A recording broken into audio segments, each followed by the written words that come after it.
దగ్గరకు వచ్చానంటే ఏడదాకా వచ్చామన్న ఆకలి అవుతుందని అన్నట్టు ముఖం పెడుతున్నాను. దగ్గరకు వచ్చాం, ఏడదాకా వచ్చాం ముగింపు దాకా వచ్చాం. స్తోత్రం చెప్పండి ఒకసారి. జాగ్రత్తగా నేను తొందరగా ముగిస్తా. మనల్ని దేవుడు కొన్నిసార్లు ఇబ్బంది కొలిమిలో పరీక్షిస్తాడని, కావాలనే కొన్ని శ్రమల గుండా దేవుడు మనల్ని తీసుకొని వెళ్తాడని. కొంతమంది జీవితాలు ఎలా ఉంటాయో తెలుసా అండి? అన్నీ మంచిగా కొనసాగుతున్నప్పుడు, సుఖ సంతోషాలు జీవితం ముందుకు సాగుతున్నప్పుడు హల్లెలూయా స్తుతి మహిమ ఎల్లప్పుడు. పెద్దోడా స్తోత్రం చెప్పురా దేవుడికి. రే చిన్నోడా స్తోత్రం చెప్పురా దేవుడికి. మన దేవుడు గొప్పోడురా. హల్లెలూయా.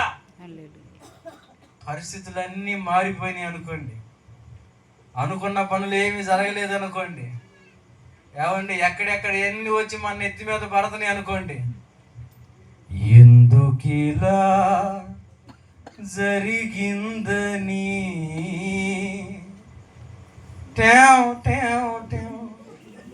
పెద్దోడు వస్తాడు. ఏంది మమ్మీ ప్రార్థన చేసుకున్నావు? ఏం ప్రార్థన లేరా. చిన్నోడు వస్తాడు. మా ఏంది కుటుంబ ప్రార్థన? ఏం చేశాడు రా దేవుడు? అనుకున్న పనులు అయినాయా?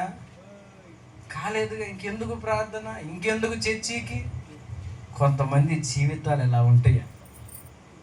కొంచెం కష్టం